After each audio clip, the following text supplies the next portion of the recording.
Programang ito ay rated SPG, striktong patnubay at gabay ng magulang ang kailangan. Lumakas nga ang loob nila Enteng noong makita nila si Tanggol, kaya kila Tanggol na lang nila ipapaubaya ang kanilang kaligtasan. Dahil sa pinagsanib na puwersa nila Marcelo, Madonna, Supremo at Tanggol ay makakaalis sila sa koreksyonal. Makikipaghabulan at makikipagbarilan sila habang nasa sasakyan. Samantala, para mailigaw ang mga humahabol at tuluyang maitakas sila Enteng ay maghihiwa-hiwalay sila at sila Tanggol ang magpapahabol sa mga kapulisan. Kasama ni Tanggol sa sasakyan si Supremo, Amanda at Berting.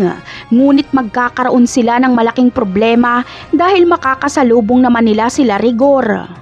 Maiipit sila Tanggol sa gitna dahil nasa harapan nila sila Rigor at nasa likuran naman nila ang mga pulis na humahabol. Pero sa lakas ng armas nila Tanggol ay makikipagsabayan sila. Gamit ang pasabog ay magigiba nila ang depensa nila Rigor kaya makakadaan sila Tanggol.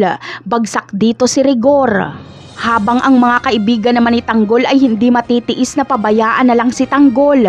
Kahit ang layunin nila ay tumakas, ay babalikan nila si Tanggol at sila ang uubos sa mga pulis na nasa likuran nila Tanggol.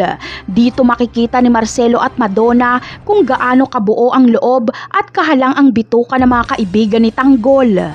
Samantala, matagumpay ang misyon nilang ito. Paninindigan na ni Tanggol ang pagiging kriminal. Dito na siya mangangarap na maging makapangyarihan at maimpluwensyang tao. At nang sa ganon ay maprotektahan niya ang kanyang mga kaibigan. Si Tanggol lang ang malinis ang pangalan sa kanila. Plano ni Tanggol na pagharian ang Quiapo. Kaya ang mga Montenegro ang kanyang magiging mahigpit na kakumpetensya. Napakarami pa nating dapat abangan sa mga susunod na episode. Paalam!